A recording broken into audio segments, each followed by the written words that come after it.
നമസ്കാരം, very good morning. ഇന്ന് July 17 വെള്ളിയാഴ്ചയാണ്, കർക്കിടകം 1.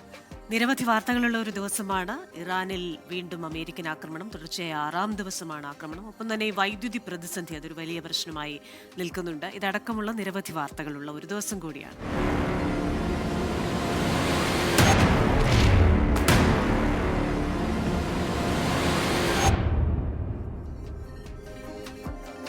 24 എല്ലാ പ്രിയപ്പെട്ട പ്രേക്ഷകർക്കും ന്യൂസ് ബ്രേക്സിലേക്ക് ഒരിക്കൽ കൂടി സ്വാഗതം. വിശദമായ റിപ്പോർട്ടുകളിലേക്കാണ് നമ്മൾ ആദ്യം പോകുന്നത്. സംസ്ഥാനത്ത് വൈദ്യുതി പ്രതിസന്ധി അതിരൂക്ഷമായി തുടരുന്നു എന്ന വാർത്തയിലേക്കാണ്. ഇന്നലെ രാത്രിയും 1 മണിക്കൂറിനടുത്ത് പല സമയങ്ങളിലായി വൈദ്യുതി വിച്ഛേദിക്കപ്പെട്ടു.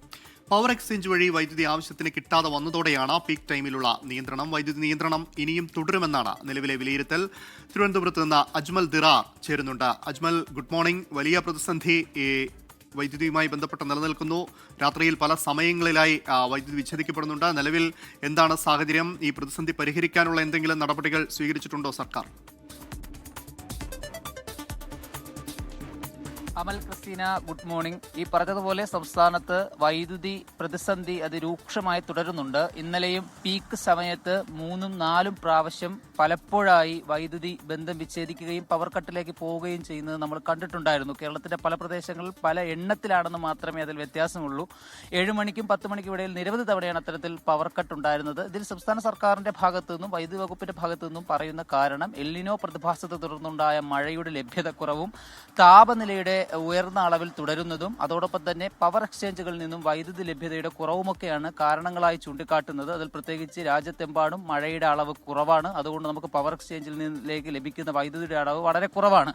അതോടൊപ്പം തന്നെ താപനില ഉയർന്നു നിൽക്കുന്നതിനാൽ വൈദ്യുതി ഉപഭോക്താക്കൾ ഒരുപാട് ഉയർന്ന തോതിൽ ഉപയോഗിക്കുന്നുണ്ട്. പ്രത്യേകിച്ച് 400 മുതൽ 500 മെഗാവാട്ടിന്റെ വൈദ്യുതി ഉപഭോഗത്തിൽ വർധനയാണ് കഴിഞ്ഞ ദിവസങ്ങളിലൊക്കെ രേഖപ്പെടുത്തിയത്. ഈ കാരണങ്ങളാലാണ് വൈദ്യുതി വകുപ്പിന് ഇത്തരത്തിലൊരു പവർ കട്ടിലേക്കും വൈദ്യുതി നിയന്ത്രണത്തിലേക്കും ഒക്കെ പോകേണ്ടി വരുന്നത് എന്നാണ് വൈദ്യുതി വകുപ്പ് പറയുന്നത്. ഇത് ഇനിയും തുടരുമെന്നാണ് ഇന്നലെ വൈദ്യുതി വകുപ്പ് മന്ത്രി സണ്ണി ജോസഫ് പറഞ്ഞതും. ഏതായാലും സംസ്ഥാനത്ത് ഈ പറഞ്ഞതുപോലെ ശക്തമായ വൈദ്യുതി നിയന്ത്രണവും പവർ കട്ടും തുടരുന്നത് ഇവിടെ പൊതുജനങ്ങളെ സംബന്ധിച്ചിടത്തോളം വലിയ തരത്തിൽ ദുരിതത്തിലാക്കുന്നുണ്ട്. അവർ ചൂണ്ടിക്കാട്ടുന്നത് നേരത്തെയും ഇത്തരത്തിൽ മഴയുടെ ലഭ്യത കുറവും സംസ്ഥാനത്ത് വൈദ്യുതിയുടെ ഉൽപാദനത്തിലെ കുറവും ഒക്കെ ഉണ്ടായിട്ടുണ്ടെന്ന് മുൻകാലങ്ങളിൽ സർക്കാർ വലിയ തോതിൽ അതിൽ ഇടപെടുകയും ഇത്തരത്തിൽ പവർ കട്ടിലേക്കൊന്നും പോകാതെ വൈദ്യുതി നിയന്ത്രണത്തിലേക്ക് പോകാതെ പിടിച്ചു നിർത്തിയിട്ടുണ്ട്. പക്ഷേ ഈ സമയത്ത് സർക്കാരിന്റെ ഇത്തരത്തിലുള്ള വൈദ്യുതി നിയന്ത്രണത്തിലേക്ക് പോകുന്നത് അത് കാര്യക്ഷമത കുറവാണ് എന്ന തരത്തിലുള്ള ശക്തമായ പ്രതിഷേധവും ഒക്കെ ഉയരുന്നുണ്ട്. സർക്കാർ പറയുന്നത് ഇതെന്തായാലും തുടരുക തന്നെ ചെയ്യും. അതിന് ഉപഭോക്താക്കളെ സംബന്ധിച്ചിടത്തോളം അവർ കൂടുതൽ ഈ പീക്ക് സമയങ്ങളിൽ ഈ ഇലക്ട്രിക് ഉപകരണങ്ങളൊക്കെ ഉപയോഗിക്കുന്നത് കുറയ്ക്കുന്നതാകും കൂടുതൽ വൈദ്യുതി നിയന്ത്രണങ്ങളിലേക്ക് പോവാതിരിക്കാൻ നമ്മളെ സഹായിക്കുന്നതെന്നാണ്. ഏതായാലും സർക്കാരിന്റെ വിശദീകരണം ഇതാണെങ്കിലും തുടർന്ന് അങ്ങോട്ടുള്ള ദിവസങ്ങളിലും ഈ വൈദ്യുതി നിയന്ത്രണം തുടരാൻ തന്നെയാണ് സാധ്യത. അമൽ, ക്രിസ്റ്റീന. എന്തായാലും ഇത്തവണ തെക്ക് പടിഞ്ഞാറൻ മൺസൂണിൽ വലിയ കുറവാണുള്ളത്. കേരളത്തിൽ 32% മഴക്കമ്മിയാണുള്ളത്. ജൂലൈ 15 റിപ്പോർട്ട് അനുസരിച്ച് അത്രയധികം മഴ കുറവാണ്. ഒപ്പം തന്നെ ഉപഭോക്താക്കളോടാണ് അത് ഉപയോഗം കുറയ്ക്കാൻ പറഞ്ഞിരിക്കുന്നത്. പെട്ടെന്നൊരു പരിഹാരം ഉണ്ടാവില്ല എന്ന് കരുതേണ്ടി വരും. തുടർച്ചയായ 6ാം ദിവസവും ഇറാനിലേക്ക് വീണ്ടും അമേരിക്കയുടെ ആക്രമണം. ബന്ദർ അബ്ബാസിലും ഖുഷാമിലും ബുഷേറിലും അഹ്സിലും ഇറാൻ ഷെഹറിലും സ്ഫോടനങ്ങളുണ്ടായി. സംഘർഷങ്ങൾക്കിടയിലും അമേരിക്കയുമായി കരാറുണ്ടാക്കാൻ ഇറാൻ ആഗ്രഹിക്കുന്നതായി വൈറ്റ് ഹൌസ് അറിയിച്ചു. മധു കൊട്ടാരക്കരയുണ്ട് അമേരിക്കയിൽ നിന്നും. Madhu, good morning. ഈ പ്രതിസന്ധി ഒരു തരത്തിലും അയയുന്നില്ല. ഇന്നും ആക്രമണം തുടരുകയാണ് ഇറാനിലേക്ക് അമേരിക്ക, അല്ലേ? Good morning Amal, Christina. Amal, ശരിക്കും ഇറാനുമേൽ അമേരിക്കയുടെ വ്യോമാക്രമണം അതിരൂക്ഷമാകുകയാണ്. വ്യാഴാഴ്ച രാത്രിയും അമേരിക്ക ഇറാനിൽ കനത്ത ആക്രമണം നടത്തി എന്നുള്ള റിപ്പോർട്ടുകളാണ് വരുന്നത്. ഇത് തുടർച്ചയായി 6ാം ദിവസമാണ് അമേരിക്ക ഇറാന് നേരെ വ്യോമാക്രമണം നടത്തുന്നത്. ബന്ദർ അബ്ബാസ് തുറമുഖ നഗരം ഉൾപ്പെടെ ഇറാന്റെ പല ഭാഗത്തും വൻ സ്ഫോടനങ്ങൾ നടന്നിട്ടുണ്ട്. പടിഞ്ഞാറൻ ബന്ദർ അബ്ബാസിൽ കുറഞ്ഞത് 3 സ്ഫോടനങ്ങളും എങ്കിലും ഉണ്ടായതായിട്ടാണ് ഇറാന്റെ ഔദ്യോഗിക മാധ്യമമായ ഇസ്ലാമിക് റിപ്പബ്ലിക് ഓഫ് ബ്രോഡ്കാസ്റ്റിംഗ് പറയുന്നത്. ദക്ഷിണ ഇറാൻ കേന്ദ്രീകരിച്ചാണ് അമേരിക്ക പ്രധാനമായും ബോംബാക്രമണം നടത്തുന്നത്. എങ്കിലും ഈ പുതിയ ആക്രമണങ്ങൾ ഇറാന്റെ ഉൾപ്രദേശങ്ങൾ വരെ എത്തിയതായിട്ടുള്ള സൂചനയും ലഭിക്കുന്നുണ്ട്. ഇറാന്റെ സൈനിക ശേഷി ദുർബലപ്പെടുത്തുകയാണ് ലക്ഷ്യമെന്നാണ് ഇത് ഏകോപിപ്പിക്കുന്ന US സെൻട്രൽ കോം പറയുന്നത്. അതേസമയം അമേരിക്കൻ നീക്കത്തിന് മറുപടിയായി പേർഷ്യൻ ഗൾഫിലെ അയൽ രാജ്യങ്ങളെ ലക്ഷ്യമാക്കി ഇറാനും പ്രത്യാക്രമണം ഒക്കെ ശക്തമാക്കിയിട്ടുണ്ട്. ഇറാൻ നടത്തിയ ഡ്രോൺ ആക്രമണം കുവൈറ്റിലാണ് കൂടുതലായിട്ട് നാശനഷ്ടങ്ങൾ ഉണ്ടാക്കിയത്. വ്യാഴാഴ്ച പുലർച്ചെ മുതൽ കുവൈറ്റിന്റെ വ്യോമാതിർത്തിയിൽ പ്രവേശിച്ച 32 ഡ്രോണുകൾ വെടിവെച്ചിട്ടതായിട്ടാണ് കുവൈറ്റ് പ്രതിരോധ മന്ത്രാലയം പറയുന്നത്. ഈ ഡ്രോണുകൾ തകർന്നതിനെ തുടർന്ന് ഒരുപാട് അവശിഷ്ടങ്ങൾ ഉണ്ടായിരുന്നു. അതിൽ പലതും ജനവാസ കേന്ദ്രങ്ങളിൽ പതിച്ചതിലൂടെ വലിയ നാശനഷ്ടങ്ങൾ ഉണ്ടായിട്ടുണ്ട്. എന്നാൽ ആളപായം ഒന്നും ഇതുവരെയും റിപ്പോർട്ട് ചെയ്തിട്ടില്ല. ഈ സുരക്ഷാ കാരണങ്ങളാൽ ജനങ്ങളോട് പ്രതിരോധ മന്ത്രാലയം പല നിർദ്ദേശങ്ങളും പുറപ്പെടുവിച്ചിട്ടുണ്ട്. അതേസമയം ഹോർമൂസ് കടലിടുക്കിലൂടെയുള്ള കപ്പൽ ഗതാഗതത്തിൽ വൻ ഇടിവാണ് കഴിഞ്ഞ മണിക്കൂറുകൾ ഉണ്ടായിരിക്കുന്നത്. മറൈൻ ട്രാഫിക്കിന്റെ കണക്കുകൾ പ്രകാരം 24 മണിക്കൂറിനിടയിൽ വെറും 3 കപ്പലുകൾ മാത്രമാണ് ഇതുവഴി കടന്നുപോയത്. പ്രതിദിനം ഏതാണ്ട് 110 കപ്പലുകൾ പോയ സ്ഥാനത്താണ് ഇപ്പോൾ ഈ 3 കപ്പലുകളിലേക്ക് ഇത് താഴ്ന്നു വന്നിരിക്കുന്നത്. അമൽ ക്രിസ്റ്റിന. ശരി, എന്തായാലും ഇറാനിൽ അമേരിക്കയുടെ ആക്രമണം തുടരുകയാണ്. ഇന്ന് തന്നെ 5 ഇടങ്ങളിൽ ആക്രമണം നടത്തിയെന്നുള്ളതാണ് മധു കൊട്ടാരക്കർ റിപ്പോർട്ട് ചെയ്യുന്നത്. ഒപ്പം ഹോർമുസിലെ സാഹചര്യങ്ങളും അങ്ങേയറ്റം മോശമായിരിക്കുന്നുവെന്നും മധു വിവരങ്ങൾ പങ്കുവയ്ക്കുകയാണ്. നമുക്ക് മറ്റു റിപ്പോർട്ടിലേക്ക് പോവാം. ഇന്ന് കർക്കിടകം 1 രാമായണ മാസത്തിന് തുടക്കം. ക്ഷേത്രങ്ങളും വീടുകളും ഇന്നു മുതൽ അടുത്ത 1 മാസക്കാലം രാമായണ നാമങ്ങളാൽ മുഖരിതമാകും. ശ്രീരാമ രാമ രാമ ശ്രീരാമചന്ദ്ര ജയ ശ്രീരാമ രാമ രാമ ശ്രീരാമഭദ്ര ജയ ശ്രീരാമ രാമ രാമ സീതാഭിരാമ രാമ ശ്രീരാമ രാമ രാമ ലോകാഭിരാമ ജയ ശ്രീ. തോരാമഴ പെയ്യുന്ന കർക്കിടകം. കൃഷി ഉപജീവനമായിരുന്ന മലയാളിക്കിത് കള്ളക്കർക്കിടകവും പഞ്ഞക്കർക്കിടകവുമാണ്. ദുരിതവും ആരോഗ്യ പ്രശ്നങ്ങളും നേരിടുന്ന കർക്കിടകത്തിന്റെ കാഠിന്യം രാമായണ പാരായണത്തിലൂടെ മറികടക്കാൻ കഴിയുമെന്നാണ് വിശ്വാസം. അത് രാമായണം വായിച്ചാൽ നമ്മൾക്ക് വരാൻ പോകുന്ന ദുരിതങ്ങളും ദുർഘടങ്ങളും നമ്മളിൽ നിന്ന് അകന്നു പോകും. ഈ രാമായണം വായിക്കുന്ന ശബ്ദം കേട്ടാൽ പോലും ദുർഘടങ്ങൾ മാറുമെന്നാണ് പറയുന്നത്. ഇപ്പം അങ്ങനെ ആരും ഉപയോഗിക്കണില്ല. എന്നാലും പണ്ടൊക്കെ ഇങ്ങനെ എല്ലാവരും 10 ദിവസം ദശപുഷ്പങ്ങളൊക്കെ ചൂടി അമ്പലത്തിലൊക്കെ പോയി കർക്കിടക കഞ്ഞി കുടിക്കുക, പിന്നെ കുഴമ്പളൊക്കെ വെച്ച് കുളിക്കുക, അങ്ങനെയൊക്കെ എണ്ണ തേച്ച് കുളിക്കുക, അതൊക്കെ ചെയ്യാം. സൂര്യൻ കർക്കിടക രാശിയിലൂടെ സഞ്ചരിക്കുന്ന സമയം. വീടും പരിസരവും വൃത്തിയാക്കി നിലവിളക്ക് തെളിയിച്ച് ദശപുഷ്പം ചൂടി രാമായണ പാരായണം. ശ്രീരാമചരിതം നീ ചൊല്ലിടുമടിയാതെ മീകി കവിശ്രേഷ്ഠനാകിയ മഹാത്യന്തം രഹസ്യമേ അധ്യാത്മരാമായണം മൃത്യുശാസന പ്രോക്തം ഭരണാരുണഭുജാലീനപാംസു സഞ്ജയം അവചേതോ ദർപ്പണത്തിന്റെ മാലിന്യമെല്ലാം തീർത്തു. ആരോഗ്യ പരിചരണത്തിനും കർക്കിടക മാസത്തിലാണ് തുടക്കം. ആയുർവേദ ചികിത്സയ്ക്കും ഔഷധക്കഞ്ഞി കുടിച്ചുള്ള ആരോഗ്യ സംരക്ഷണത്തിനും കർക്കിടക മാസം തന്നെയാണ് ഉത്തമം. രാമനാശനൻ ഹനുമാ വല്ലഭൻ മഹേശ്വരൻ ശ്രീ മഹാദേവൻ പരമേശ്വരൻ സർവേശ്വരൻ ബ്രഹ്മത്വം പ്രാപിച്ച വേദാന്തവാക്യവേദ്യനാം സീതാപതി ശ്രീപാദം വന്ദിക്കുന്നേൻ. കർക്കിടകം കഴിഞ്ഞാൽ ദുർഘടമൊക്കെ നീങ്ങിയെന്നാണ് ചൊല്ല്. കർക്കിടകത്തിലെ ദുർഘടമൊക്കെ രാമായണ പാരായണത്തിലൂടെ മാറുമെന്നാണ് വിശ്വാസം. കൊച്ചിയിൽ നിന്ന് ക്യാമറാമാൻ മാഹിൻ ജാഫിറിനൊപ്പം വിനീത വിജി, 24. ആസൂത്രണ ബോർഡിലേക്കുള്ള PSC പരീക്ഷാ ക്രമക്കേടിൽ അന്വേഷണം ഊർജിതപ്പെടുത്തി SIT. പ്രാഥമിക അന്വേഷണ റിപ്പോർട്ട് വേഗത്തിൽ സമർപ്പിക്കാനാണ് SITയുടെ നീക്കം. നിലവിൽ കസ്റ്റഡിയിലെടുത്ത രേഖകൾ PSC ഉദ്യോഗസ്ഥരുടെ സഹായത്തോടെ അന്വേഷണ സംഘം പരിശോധിക്കുകയാണ്. പരിശോധനയ്ക്ക് ശേഷം PSC ചെയർമാൻ, പരീക്ഷയുടെ ചുമതലയുള്ള ഉദ്യോഗസ്ഥർ എന്നിവരുടെ മൊഴി രേഖപ്പെടുത്തും. അതേസമയം പരീക്ഷയുടെ മാർക്ക് വിവരങ്ങൾ നൽകണമെന്ന സംസ്ഥാന വിവരാവകാശ കമ്മീഷന്റെ ഉത്തരവിനെതിരെ ഹൈക്കോടതിയിൽ അപ്പീൽ പോകാനാണ് PSCയുടെ നീക്കം. അന്വേഷണം മുന്നോട്ട് പോകുമ്പോഴും പൂർണ്ണമായി സഹകരിക്കാൻ PSC ഇതുവരെ തയ്യാറായിട്ടില്ല. കാഫിർ സ്ക്രീൻഷോട്ട് കേസിൽ ഡിവൈഎഫ്ഐ നേതാവ് ജിതിൻ ഭാസ്കറിന്റെ ജാമ്യം റദ്ദാക്കണമെന്ന SIT ഹർജിയിൽ ഇന്ന് വിധി. വടകര ജുഡീഷ്യൽ മാജിസ്ട്രേറ്റ് കോടതിയാണ് വിധി പറയുക. ജിതിൻ ജാമ്യവ്യവസ്ഥ ലംഘിച്ചു എന്ന് ചൂണ്ടിക്കാട്ടിയാണ് SIT ഹർജി നൽകിയത്. ജാമ്യത്തിലിറങ്ങിയ ജിതിൻ ഭാസ്കർ 2 കേസുകളിൽ പ്രതി ചേർക്കപ്പെട്ടിരിക്കുന്നു. ഇതേ കേസിൽ ഡിവൈഎഫ്ഐ നേതാവ് റിബേഷ് രാമകൃഷ്ണൻ നൽകിയ മുൻകൂർ ജാമ്യ ഹർജിയിലും കോടതി ഇന്ന് വിധി പറയും. കോഴിക്കോട് ജില്ലാ സെഷൻസ് കോടതിയാണ് വിധി പറയുക. കേസിൽ പ്രതി ചേർക്കുമെന്ന വിലയിരുത്തലിലാണ് റിബേഷ് മുൻകൂർ ജാമ്യം തേടിയത്. അതേസമയം റിബേഷിന് മുൻകൂർ ജാമ്യം നൽകരുതെന്നും കേസിലെ പ്രതി ജിതിൻ ഭാസ്കറിന്റെ ജാമ്യം റദ്ദാക്കണമെന്നും പ്രോസിക്യൂഷൻ കോടതിയെ അറിയിച്ചിട്ടുണ്ട്. CPI ദേശീയ എക്സിക്യൂട്ടീവ് യോഗം ഇന്ന് ഡൽഹിയിൽ ചേരും. കേരളത്തിലെ പ്രതിപക്ഷ ഉപനേതൃസ്ഥാനം സംബന്ധിച്ച CPIM CPI ഭിന്നതകൾക്കിടെയാണ് യോഗം ചേരുന്നത്. CPI സംസ്ഥാന സെക്രട്ടറി ബിനോയ് വിശ്വം സംസ്ഥാനത്തെ നിലവിലെ രാഷ്ട്രീയ സാഹചര്യം, പ്രതിപക്ഷ ഉപനേതൃസ്ഥാനവുമായി ബന്ധപ്പെട്ട ചർച്ചകളുടെ പുരോഗതിയും റിപ്പോർട്ടായി അവതരിപ്പിക്കും. വിവരങ്ങളുമായി ഡൽഹിയിൽ നിന്ന് അർജുൻ പീതാംബരനാണ് ചേരുന്നത്. Arjun, very good morning. ഈ ഇലക്ഷന് ശേഷം ഈ പറയുന്നത് പോലെ പല കാര്യങ്ങളിലും ചെറിയ ചെറിയ ഭിന്നതകൾ പുറത്തു വന്നിരുന്നു. ഒപ്പം തന്നെ പ്രതിപക്ഷ ഉപനേതൃസ്ഥാനം അത് വേണോ വേണ്ടയോ എന്ന കാര്യത്തിൽ ഇപ്പോഴും ഒരു തീരുമാനമായിട്ടില്ല. നിലപാടിൽ ഉറച്ചു നിൽക്കുകയാണ് ഇരു പാർട്ടികളും. അപ്പോൾ ഏത് രീതിയിലായിരിക്കും ഇന്നത്തെ ഈ യോഗത്തിൽ കാര്യങ്ങൾ അവതരിപ്പിക്കുക? മറ്റെന്തൊക്കെ കാര്യങ്ങൾ ചർച്ചയാകും? ക്രിസ്റ്റീന, അമൽ, വെരി ഗുഡ് മോർണിംഗ്. ഈ തിരഞ്ഞെടുപ്പ് അവലോകനം തന്നെയാണ് ഏറ്റവും പ്രധാനപ്പെട്ട അജണ്ട. CPIM ദേശീയ എക്സിക്യൂട്ടീവിൻ്റെയും അതുപോലെ തന്നെ ദേശീയ സെക്രട്ടേറിയറ്റ് കഴിഞ്ഞ ദിവസം ചേർന്നിരുന്നു. അതിൽ തന്നെ പക്ഷേ കേരള ഘടകത്തിൻ്റെ ഇത്തരത്തിലൊരു ആവശ്യം കൂടി, അതായത് കേരളത്തിൽ പ്രതിപക്ഷ ഉപനേതൃസ്ഥാനം വേണമെന്നുള്ള ആവശ്യത്തിലെ ചർച്ചകൾ കൂടി ഒരു പക്ഷേ കേരള ഘടകവുമായി ദേശീയ നേതൃത്വം നടത്തിയേക്കാം എന്നുള്ള ഒരു വിവരം തന്നെയാണ് പുറത്തു വരുന്നത്. അതുമായി ബന്ധപ്പെട്ടുള്ള പ്രത്യേകിച്ചും സംസ്ഥാനത്ത് നടത്തിയിട്ടുള്ള ചർച്ചകളുടെ ഒരു വിശദ റിപ്പോർട്ട് സംസ്ഥാന സെക്രട്ടറി ആയിട്ടുള്ള ബിനോയ് വിശ്വം D രാജയ്ക്ക് സമർപ്പിക്കും. പിന്നീട് അതിൽ ഇരു നേതാക്കളും അല്ലെങ്കിൽ കേരള ഘടകവും ദേശീയ ഘടകവുമായി ഒരു ചർച്ച തന്നെ ഒരുപക്ഷെ ഉണ്ടായേക്കാം. ഇതിൽ ദേശീയ നേതൃത്വത്തിൻ്റെ നിലപാട് വളരെ വ്യക്തമാണ്. കേരളത്തിൽ ഈ പ്രതിപക്ഷ ഉപനേതാവ് സ്ഥാനം എന്നത് CPIക്ക് വേണമെന്നുള്ള ഒരു നിലപാട് തന്നെ അവർ ഉറച്ചു നിൽക്കുന്നുണ്ട്. അതിനുള്ള അർഹത പാർട്ടിക്കുണ്ട് എന്നുള്ള കാര്യമാണ് D രാജയടക്കം വ്യക്തമാക്കിയിരിക്കുന്നത്. മാത്രമല്ല സംസ്ഥാന ഘടകവും അതിലൊരു വിട്ടുവീഴ്ചയ്ക്ക് തയ്യാറായിട്ടില്ല എന്നുള്ള കാര്യം തന്നെയാണ് ഇപ്പോൾ അറിയാൻ സാധിക്കുന്നത്. നേരത്തെ ആദ്യഘട്ടത്തിൽ, അതായത് ഈ ചർച്ചകൾ ആദ്യഘട്ടത്തിൽ വന്നപ്പോൾ തന്നെ D രാജ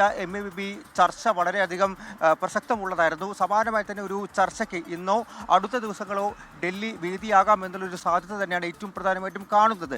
അതിനൊരു കാരണം കൂടിയുണ്ട്. നേരത്തെ കഴിഞ്ഞ തവണ PM ശ്രീ എന്നുള്ളൊരു വലിയൊരു വിവാദം വന്ന സമയത്ത് അതിൽ നിന്നും CPIMനെ ഒരു അല്പമെങ്കിലും പിന്നോട്ട് പോകാൻ, അല്ലെങ്കിൽ ഒരു മന്ത്രിതല ഉപസമിതി വെച്ച് ചർച്ച ചെയ്യാമെന്നുള്ള നിലപാടിലേക്ക് അടക്കം പോയത് MABBയും അതുപോലെ CPIയുടെ ദേശീയ ജനറൽ സെക്രട്ടറി ആയിട്ടുള്ള D രാജയും തമ്മിലുള്ള കൂടിക്കാഴ്ചയ്ക്ക് ശേഷം ഒരു കേന്ദ്ര ഇടപെടൽ അവിടെ വന്നതുകൊണ്ടാണ്. സമാനമായിട്ട് തന്നെ എന്തെങ്കിലും ഒരു കേന്ദ്ര ഇടപെടൽ ഇവിടെ ഉണ്ടാകുമോ എന്നുള്ള കാര്യം തന്നെ ഏറ്റവും അധികം നിർണായകമായിട്ടൊരു ചോദ്യമായി വരുന്നത്.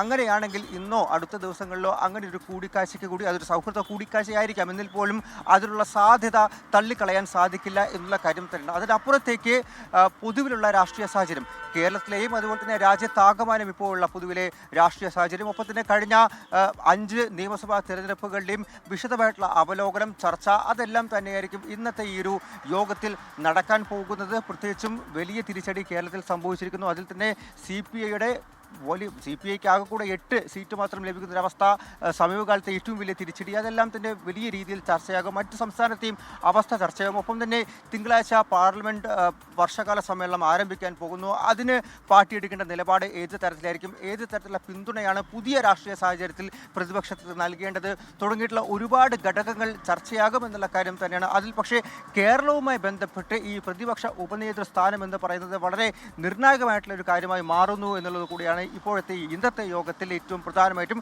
എടുത്തു പറയാനുള്ളത്. അമൽ, ക്രിസ്റ്റീന.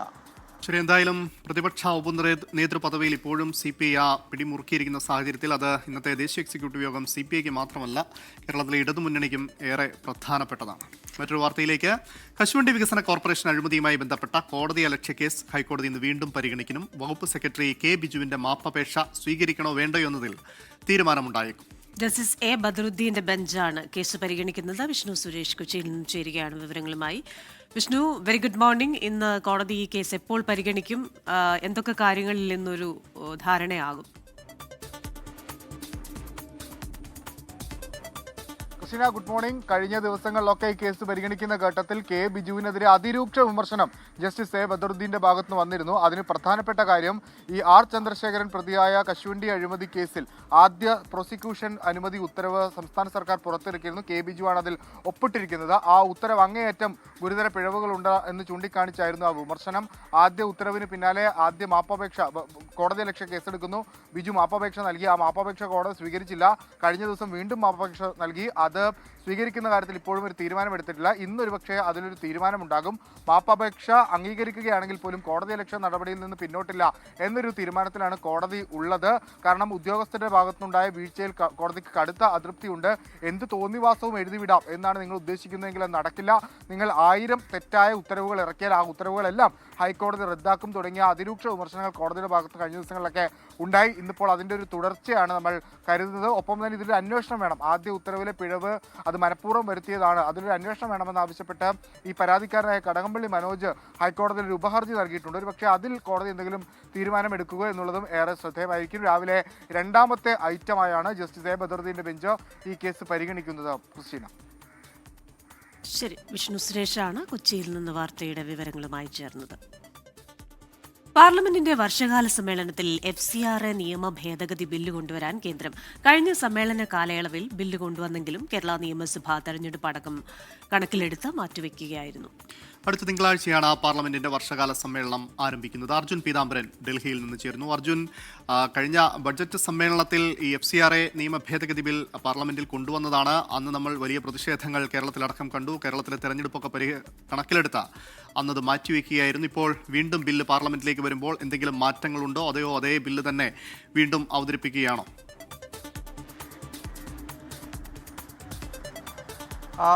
ക്രിസ്റ്റീന, അമൽ, ഈ മാറ്റങ്ങളുടെ കാര്യം ഇപ്പോഴെന്തായാലും വ്യക്തമായിട്ടില്ല. അത് ഈ FCRA ബില്ലിൻ്റെ, ഈ ഭേദഗതി ബില്ലിൻ്റെ കോപ്പികൾ MP-മാർക്കിടയിൽ നൽകുന്ന സമയത്തായിരിക്കും അതിൻ്റെ പുതിയ ഉള്ളടക്കത്തെ സംബന്ധിച്ച് എന്താണ് എന്നുള്ള കാര്യം കൃത്യമായി, അതായത് എന്തെങ്കിലും മാറ്റമുണ്ടോ എന്നുള്ള കാര്യത്തിൽ കൃത്യമായിട്ടുള്ള ഒരു വ്യക്തത വരിക. എന്തായാലും നിലവിൽ പഴയ ബില്ല് തന്നെയാണ്. അതായത് കഴിഞ്ഞ ലോക്സഭാ കാലയളവിൽ കേരളത്തിൻ്റെ തിരഞ്ഞെടുപ്പ് അടക്കം നിൽക്കുന്ന ആ ഒരു സാഹചര്യത്തിൽ കൊണ്ടുവരാൻ ശ്രമിച്ച അതേ ഒരു ബില്ലിൻ്റെ അതേ ഒരു പതിപ്പ് തന്നെയാണ് ഇത്തവണയും കൊണ്ടുവരാൻ ശ്രമിക്കുന്നത് എന്നുള്ള കാര്യം തന്നെയാണ് ഇപ്പോൾ വ്യക്തമായിരിക്കുന്നത്. അതിൽ തന്നെ വളരെ വിവാദപരമായിട്ടുള്ള പല വ്യവസ്ഥകളുമുണ്ട് എന്നുള്ള കാര്യമാണ്. പ്രത്യേകിച്ചും ലൈസൻസ് പുതുക്കാനോ അല്ലെങ്കിൽ ഈ നഷ്ടപ്പെട്ടു പോയ ലൈസൻസോ ഒക്കെ തന്നെ ഉണ്ടെങ്കിൽ ആ സ്വത്തുക്കൾ കണ്ടുകെട്ടാനുള്ള വ്യവസ്ഥകളടക്കമുള്ള ഗുരുതരമായിട്ടുള്ള നിരവധി വ്യവസ്ഥകളുള്ള ആ ഒരു ബില്ല് തന്നെയാണ് വീണ്ടും കൊണ്ടുവരാൻ വേണ്ടി അല്ലെങ്കിൽ വീണ്ടും ചർച്ചയ്ക്കെടുക്കാൻ വേണ്ടി ലോക്സഭയിൽ ഇത്തവണ ലിസ്റ്റ് ചെയ്തിട്ടുള്ളത്. അതിനെ ഇത്തവണ കോൺഗ്രസും മറ്റ് പ്രതിപക്ഷ പാർട്ടികളും എങ്ങനെ പ്രതിരോധിക്കും എന്നുള്ള കാര്യം തന്നെ ഏറ്റവും പ്രധാനപ്പെട്ട കാര്യം.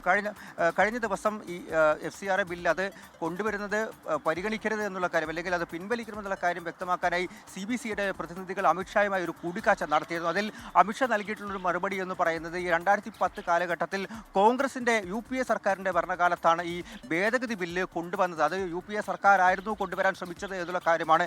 എന്തുകൊണ്ട് അവരോട് ചോദിക്കുന്നില്ല എന്നുള്ള മറുപടിയായിരുന്നു. മാത്രമല്ല അതിൽ കോൺഗ്രസ് നേതാക്കൾ അല്ലെങ്കിൽ കോൺഗ്രസ് MP-മാർ നിലപാട് വ്യക്തമാക്കണമെന്നുള്ള കാര്യം അന്ന് തന്നെ CBCയെ ചൂണ്ടിക്കാണിച്ചതുമാണ്. ഈ ഒരു ഘട്ടത്തിൽ വീണ്ടും ഈ FCRA ബില്ല് അതേപടി കൊണ്ടുവരാൻ ശ്രമിക്കുമ്പോൾ അതിൽ ഏത് തരത്തിലുള്ള പ്രതിരോധമായിരിക്കും കോൺഗ്രസും അതുപോലെ തന്നെ മറ്റ് പ്രതിപക്ഷ പാർട്ടികളും കൊണ്ടുവരാൻ അല്ലെങ്കിൽ നടത്താൻ ശ്രമിക്കുന്നത് എന്നുള്ള കാര്യം തന്നെ ഏറ്റവും ഉറ്റുനോക്കപ്പെടുന്നത്. കാരണം നേരത്തെ ഈ ഒരു ബില്ല് കൊണ്ടുവന്ന സമയത്ത് കേരളത്തിൻ്റെ നിയമസഭാ തിരഞ്ഞെടുപ്പ് എന്നുള്ള ഘടകം അവിടെ ഉണ്ടായിരുന്നു. അതുകൊണ്ട് തന്നെ വലിയ തോതിലുള്ള ഇടപെടലുണ്ടായിരുന്നു. ബില്ല് തൽക്കാലം പരിഗണിക്കുന്നത് വേണ്ട എന്നുള്ള നിലപാടിലേക്ക് BJPയും അതുപോലെ തന്നെ NDA സർക്കാരും പോയിരുന്നു. അത് രാഷ്ട്രീയ താല്പര്യങ്ങളടക്കമുണ്ട്.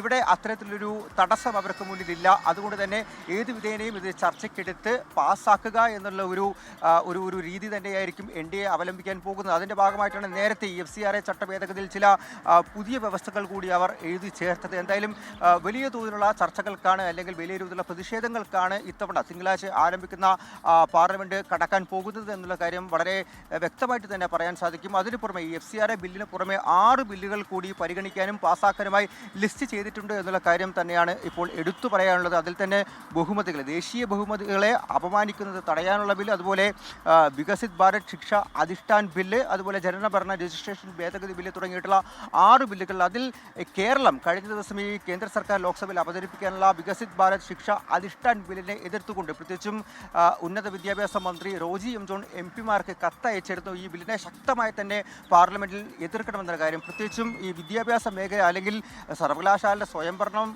മുഴുവനായിട്ടും അവതാളത്തിലാവും, പ്രതിസന്ധിയിലാകുമെന്നുള്ള കാര്യം വ്യക്തമാക്കുന്നുണ്ട്. മാത്രമല്ല ഈ വിദ്യാഭ്യാസ മേഖലയിലെ പ്രധാന തീരുമാനങ്ങളെല്ലാം തന്നെ കേന്ദ്രത്തിന് കീഴിലാകുന്ന ഒരു അവസ്ഥയിലേക്ക് ഈ ബില്ല് അവതരിപ്പിച്ച് പാസ്സായാൽ പോകുമെന്നുള്ള കാര്യമാണ് കേരളം ഉന്നയിച്ചിരിക്കുന്നത്. അങ്ങനെ MP-മാരെ എല്ലാം തന്നെ ഈ ഒരു ബില്ല് ശക്തമായി എതിർക്കാനുള്ളൊരു കാര്യമാണ് കേരളം പറഞ്ഞിരിക്കുന്നത്. മറ്റ് സംസ്ഥാനങ്ങളും എന്ത് നിലപാടാണ് ഈ ബില്ലിൽ സ്വീകരിക്കുക എന്നുള്ള കാര്യം ഉറ്റുനോക്കപ്പെടുന്നുണ്ട്. അതുപോലെ തന്നെ നിരവധി ബില്ലുകൾ ഒരുപക്ഷെ വീണ്ടും ഈ പറയുന്ന നാരീശക്തി അഭിയാൻ ഭേദഗതി, അതിലുള്ള ഈ സ്ത്രീ സംവരണ ഭേദഗതി ബില്ല്, അതുപോലെ തന്നെ ഡീലിമിറ്റേഷൻ ബില്ല് ഉൾപ്പെടെയുള്ള കാര്യങ്ങൾ വീണ്ടും കൊണ്ടുവരുമോ എന്നുള്ള കാര്യം അടക്കം ഇപ്പോൾ എന്തായാലും ഉറ്റുനോക്കുന്നത്. എന്തായാലും വലിയ പ്രതിഷേധങ്ങൾക്കും അതുപോലെ ചർച്ചകൾക്കും തന്നെയാണ് തിങ്കളാഴ്ച ആരംഭിക്കുന്ന പാർലമെന്റ് കടക്കാൻ പോകുന്നത്. അർജുൻ പീതാംബരനാണ് വിവരങ്ങൾ നൽകിയത്. റെയിൽവേ ചരിത്രത്തിൽ രാജ്യം ഇന്ന് പുതിയ അധ്യായം കുറിക്കും. രാജ്യത്തെ ആദ്യ ഹൈഡ്രജൻ ട്രെയിൻ പ്രധാനമന്ത്രി നരേന്ദ്രമോദി ഫ്ളാഗ് ഓഫ് ചെയ്യും. ഹരിയാനയിലെ ജിന്ദ് സോനിപത്ത് റൂട്ടിലാണ് നമോ ഗ്രീൻ റെയിൽ എന്ന് പേരിട്ടിരിക്കുന്ന ട്രെയിൻ ഓടുക.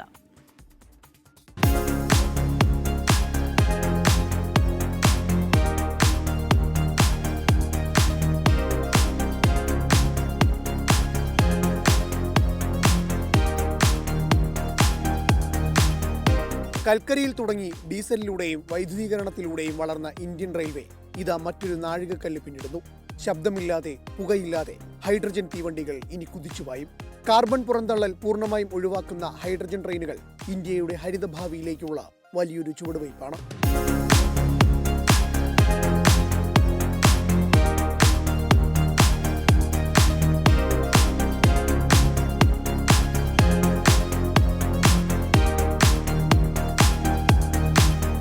ഇന്ധന സെല്ലുകളിൽ ഹൈഡ്രജനും അന്തരീക്ഷത്തിലെ ഓക്സിജനും തമ്മിൽ നടക്കുന്ന രാസപ്രവർത്തനങ്ങളിലൂടെ വൈദ്യുതി ഉണ്ടാകുന്നു. ഈ ട്രെയിനുകൾ പുറത്തുവിടുന്നത് വെറും നീരാവി മാത്രം. ചെന്നൈയിലെ ഇന്റഗ്രൽ കോച്ച് ഫാക്ടറിയിലാണ് ഈ അത്യാധുനിക ട്രെയിൻ നിർമ്മിച്ചിരിക്കുന്നത്. ഈ ട്രെയിൻ യാത്രയ്ക്കിടയിൽ 12 സ്റ്റേഷനുകൾ ഉണ്ടാകും. ട്രെയിനിന്റെ ഒരു വശത്തേക്കുള്ള യാത്രാ സമയം 2 മണിക്കൂറാണ്. ജിന്ദിൽ നിന്ന് രാവിലെ 7:40 പുറപ്പെടുന്ന ട്രെയിൻ 9:40 സോനിപ്പത്തിലെത്തും. തിരിച്ച് 10:40 സോനിപ്പത്തിൽ നിന്ന് പുറപ്പെട്ട് 1 മണിക്ക് ജിന്ദിലെത്തും. 356 കിലോമീറ്റർ ദൂരം സഞ്ചരിക്കാൻ പ്രതിദിനം ഏകദേശം 300 കിലോഗ്രാം ഹൈഡ്രജൻ ആവശ്യമായി വരും. 8 പാസഞ്ചർ ചെയർ കാറുകളും 2 ഡ്രൈവിംഗ് പവർ കാറുകളും ഉൾപ്പെടെ ആകെ 10 കോച്ചുകളാണ് ട്രെയിനിലുള്ളത്. 2600 യാത്രക്കാരെ വഹിക്കാൻ കഴിയും. 75 കിലോമീറ്റർ വേഗത്തിലായിരിക്കും ട്രെയിൻ സർവീസ് നടത്തുക. ഹരിയാനയിലെ ആദ്യ യാത്രയ്ക്ക് ശേഷം ഡാർജിലിംഗ്, നീലഗിരി, കാൽക്ക, ഷിംല തുടങ്ങിയ പ്രകൃതി രമണീയമായ പൈതൃക പാതകളിലും ഈ ഹരിത ട്രെയിനുകൾ ഓടിത്തുടങ്ങും. 24 ഡൽഹി. ഇനി ഫുട്ബോൾ ലോകകപ്പ് വിശേഷങ്ങൾ. ഗോൾ കാനോ ഇൻ അസോസിയേഷൻ വിത്ത് മേത്തർ ഈഗിൾസ് FC കേരള.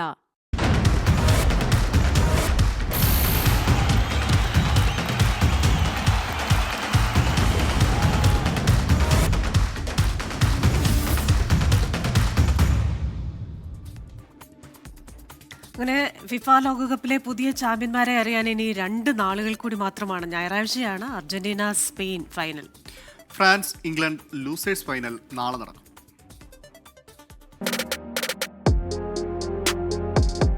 ലോകം വീണ്ടും ഒരു മത്സരത്തിലേക്ക് കണ്ണും കാതും കൂർപ്പിക്കുകയാണ്. കോടിക്കണക്കിന് ഹൃദയമിടിപ്പുകൾ ഒരൊറ്റ താളത്തിലേക്ക് ചുരുങ്ങുന്നു. ഒരു വശത്ത് ഖത്തറിൽ വെട്ടിപ്പിടിച്ചത് കാക്കാൻ നെഞ്ചുറപ്പോടെ നിൽക്കുന്ന നിലവിലെ ചാമ്പ്യന്മാർ അർജന്റീന, മറുവശത്ത് ലോക ഫുട്ബോളിന്റെ അമരത്തേക്ക് തിരിച്ചെത്താൻ സ്പെയിൻ. കാഹളം മുഴങ്ങിക്കഴിഞ്ഞു. സെമി ഫൈനലിൽ ഇംഗ്ലണ്ടിനെ വീഴ്ത്തിയാണ് സ്കലോണിയുടെ പട്ടാളം 7ാം ഫൈനലിന് ടിക്കറ്റ് എടുത്തത്. തുടർച്ചയായ 2ാമത്തെ കലാശപ്പോര്. സമ്മർദ്ദഘട്ടങ്ങളിൽ പോലും ആത്മവിശ്വാസം കൈവിടാതെ തിരിച്ചടിക്കുന്ന നിശ്ചയദാർഢ്യം. ക്യാപ്റ്റൻ ലിയോണൽ മെസ്സി തന്നെയാണ് ടീമിന്റെ തലച്ചോറും ഹൃദയവും. ഗോളടിക്കുന്ന മെസ്സിയെ പൂട്ടിയാൽ ഗോൾ അടിപ്പിക്കുന്ന മെസ്സി ഉണരും. ഒരു ജയമകലെ അർജന്റീനയെ കാത്തിരിക്കുന്നത് ലോക കിരീടം നിലനിർത്തുകയെന്ന ചരിത്ര നേട്ടം. മറുവശത്ത് സ്പെയിൻ ഈ ലോകകപ്പിലുടനീളം കാഴ്ചവെച്ചത് അതിവേഗ പാസിംഗും കൃത്യമായ പൊസഷൻ ഫുട്ബോളും. ഏത് പ്രതിരോധവും വിറപ്പിക്കാൻ കെൽപ്പുണ്ടെന്ന ഫ്രഞ്ച് പടയുടെ ആത്മവിശ്വാസത്തെ തകർത്തെറിഞ്ഞാണ് ഫൈനൽ എൻട്രി. ടൂർണമെന്റിൽ ഒരു ഗോൾ മാത്രം വഴങ്ങിയ പ്രതിരോധമാണ് കരുത്ത്. റോഡ്രി നയിക്കുന്ന മധ്യനിരയാണ് ടീമിന്റെ എഞ്ചിൻ. 2010 ശേഷം ഒരു കിരീടമാണ് ലക്ഷ്യം. ലിയോണൽ മെസ്സിയും ലെമീൻ യമാലും തമ്മിലുള്ള പോരാട്ടം കൂടിയാണ് ഫൈനൽ. കാലത്തിന്റെ പ്രവാഹത്തിൽ എല്ലാം നേടിയ ഫുട്ബോൾ മിശിഹയും ആ മിശിഹയുടെ പിൻഗാമിയെന്ന് ലോകം വിധിയെഴുതിയ പ്രവാചകനും തമ്മിലുള്ള പോരാട്ടം.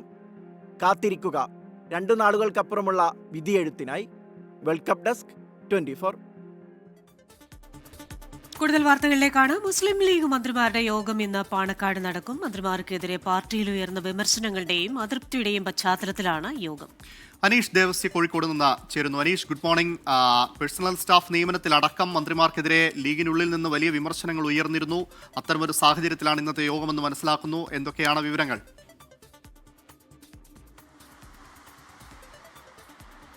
അമൽ, ക്രിസ്റ്റീന, ഗുഡ് മോർണിംഗ്. മുസ്ലിം ലീഗ് മന്ത്രിമാരുടെ യോഗം പാണക്കാട് ഇന്ന് ചേരും. ഇന്ന് രാവിലെ 9 മണിക്കാണ് ആ യോഗം ചേരുക. പ്രധാനമായും ഈ മന്ത്രിമാരുടെ സ്റ്റാഫ് നിയമനം അടക്കമുള്ള കാര്യങ്ങളായിരിക്കും ഈ യോഗത്തിൽ ചർച്ച ചെയ്യുക. അതുപോലെ തന്നെ ഈ സ്റ്റാഫ് നിയമനവുമായി ബന്ധപ്പെട്ട പ്രവർത്തകർക്കിടയിൽ വലിയ രീതിയിലുള്ള പരാതി ഉയർന്നിട്ടുണ്ട്. ഇതിന്റെ പശ്ചാത്തലത്തിലാണ് ഇന്ന് യോഗം ചേരുന്നത്. ഒരു വിവാദം ഒഴിവാക്കാനായി ചായ സൽക്കാരം എന്ന പേരിലാണ് ആ യോഗം ചേരുക.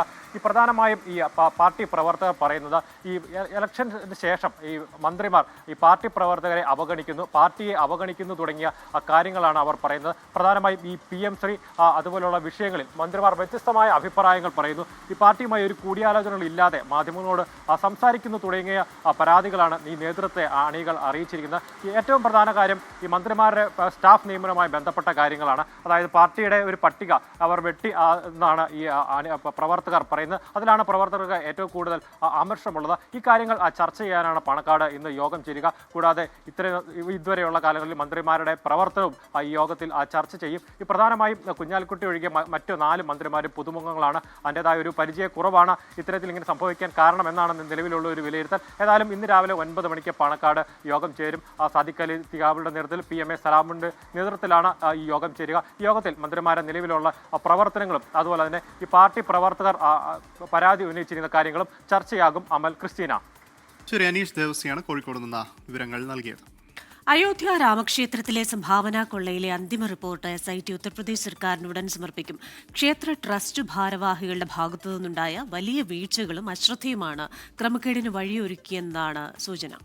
കുറ്റക്കാർക്കെതിരെ കർശന നടപടി സ്വീകരിക്കുമെന്ന് UP ഉപമുഖ്യമന്ത്രി കേശവ് പ്രസാദ് മൗര്യ വ്യക്തമാക്കിയിട്ടുണ്ട്. അർജുൻ പീതാംബരൻ ഡൽഹിയിൽ നിന്ന് ചേരുന്നു. അർജുൻ, ക്ഷേത്രക്കൊള്ളയുടെ കണക്കുകളെല്ലാം പുറത്തു വന്നുകൊണ്ടിരിക്കുകയാണ്. ഭീമമായ കൊള്ളയാണ് നടന്നിരിക്കുന്നതിൽ ഈ ട്രസ്റ്റ് ഭാരവാഹികളുടെ ഒരു ഉത്തരവാദിത്വക്കുറവാണ് ഇതിലേക്ക് നയിച്ചതെന്നാണോ ഈ റിപ്പോർട്ടിൽ പറയുന്നത്? എന്തൊക്കെയാണ് വിവരങ്ങൾ?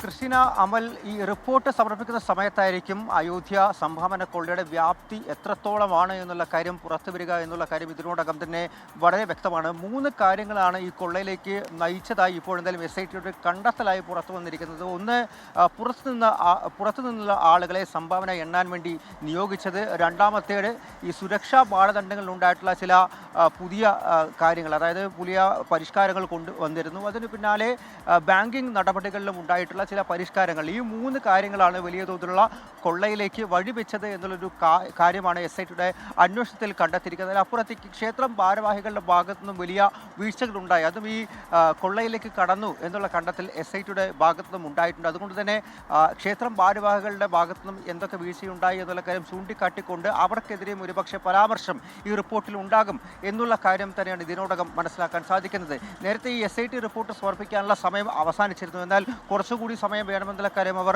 മുഖ്യമന്ത്രിയും അതുപോലെ തന്നെ UP സർക്കാരിനും അറിയിച്ചതിന് പിന്നാലെയാണ് ഏകദേശം ഒരാഴ്ച സമയം നീട്ടി നൽകിയത്. എന്തായാലും ഉടൻ തന്നെ ഈ SIT റിപ്പോർട്ട് നൽകുമെന്നുള്ള കാര്യമാണ് അറിയാൻ സാധിക്കുന്നത്. അതിലൂടെയായിരിക്കും ആർക്കെതിരെ വലിയ നടപടികൾ ഉണ്ടാകുമെന്നുള്ള കാര്യം മനസ്സിലാക്കാൻ സാധിക്കുക. എന്തായാലും 1-ാം പ്രതിയായി എന്തായാലും ഈ പറയുന്ന കൊള്ള നടത്തിയവരിൽ തന്നെയുള്ള ആളുകൾ തന്നെയായിരിക്കും 1-ാം പ്രതി മുതൽ 8-ാം പ്രതി വരെയും ഉണ്ടാവുക എന്നുള്ള കാര്യം തന്നെയാണ്. അതിനപ്പുറത്തേക്ക് ചമ്പത് റായ്ക്കെതിരെ അടക്കം എന്തെങ്കിലും ഗുരുതര പരാമർശം ഉണ്ടാവുകയോ തുടങ്ങിയിട്ടുള്ള കാര്യങ്ങളെല്ലാം തന്നെ ഉറ്റുനോക്കപ്പെടുന്നുണ്ട്. മാത്രമല്ല, ക്ഷേത്രം ഇപ്പോൾ പ്രവർത്തിക്കുന്ന രീതിയിൽ, ഈ ട്രസ്റ്റിൻ്റെ പ്രവർത്തന രീതിയും അതുപോലെ തന്നെ സംഭാവന സ്വീകരിക്കുന്ന രീതിയിലും വലിയ തോതിലുള്ള അഴിച്ചുപണി ഈ SIT റിപ്പോർട്ട് വരുന്നതോടെ ക്ഷേത്രവും അതുപോലെ തന്നെ ട്രസ്റ്റും നടത്താൻ സാധ്യതയുണ്ട് എന്നുള്ള കാര്യം തന്നെയാണ്. അതിൻ്റെ തുടർ നടപടികൾ ചർച്ച ചെയ്യാൻ വേണ്ടി ഈ മാസം 22-ാം തീയതി ട്രസ്റ്റ് വീണ്ടും യോഗം ചേരുന്നുണ്ട്. നേരത്തെ ഈ ഒരു പുനഃസംഘടനയ്ക്ക് ശേഷം ഇത് വീണ്ടും ഈ ട്രസ്റ്റ് യോഗം ചേരുന്നത് തന്നെ എന്തൊക്കെ തുടർ നടപടികൾ സ്വീകരിക്കാൻ വേണ്ടതുണ്ട് എന്നുള്ള കാര്യം മുൻനിർത്തി തന്നെയാണ് അത്തരത്തിലുള്ള കാര്യങ്ങൾ അയോധ്യയിൽ മുന്നോട്ട് പോകുന്നത്. എന്തായാലും SIT റിപ്പോർട്ട് സമർപ്പിക്കുന്നതിലൂടെയായിരിക്കും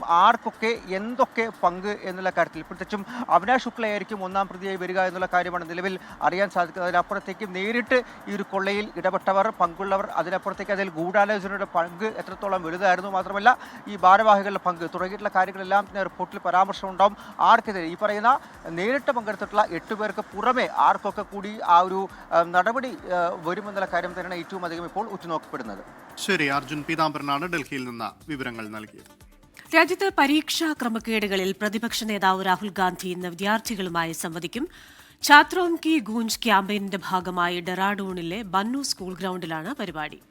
നേരത്തെ പരേഡ് ഗ്രൗണ്ടിൽ പരിപാടി നടത്താൻ തീരുമാനിച്ചിരുന്നെങ്കിലും ജില്ലാ ഭരണകൂടം അനുമതി നിഷേധിച്ചത് വിവാദങ്ങൾക്ക് വഴിവെച്ചിരുന്നു. നീറ്റ് പരീക്ഷാ ക്രമക്കേട്, 2025 Uttarakhand subordinate service selection commission പരീക്ഷാ ചോദ്യപേപ്പർ ചോർച്ച എന്നിവയുമായി ബന്ധപ്പെട്ട് രാഹുൽ ഗാന്ധി വിദ്യാർത്ഥികളോട് സംസാരിക്കും. ഇഡിയുടെ നിർണായക യോഗം ഇന്നും തുടരും. Additional director Adyut A. ആനന്ദിന്റെ നേതൃത്വത്തിലാണ് യോഗം.